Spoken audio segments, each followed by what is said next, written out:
আজ বানাবো মাছের মাথা দিয়ে বাঁধাকপির তরকারি। খুব সুস্বাদু খেতে হয়। প্রথমে মাছগুলিকে লবণ হলুদ মাখিয়ে নেব। তেল গরম হলে একে একে মাথাগুলো ছেড়ে দেব। এপিঠ ওপিঠ উল্টে ভালো করে ভেঙে ভাজা করে নেব। যখন দেখব ভাজা হয়ে গিয়েছে তখন তুলে নেব। কড়াইতে পেঁয়াজ দেব। পেঁয়াজ ভেজে নিয়ে আলু আর শিম দিয়ে ভালো করে নাড়াচাড়া করে নেব।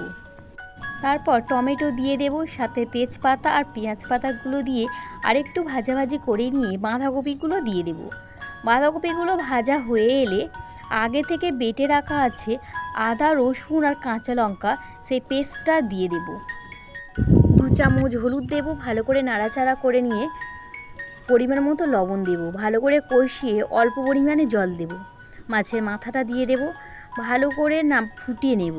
যখন দেখব জল শুকিয়ে গিয়েছে তখন আমাদের তৈরি মাছের মাথা দিয়ে বাঁধাকপির তরকারি। ভীষণ ভালো খেতে হয়েছিল।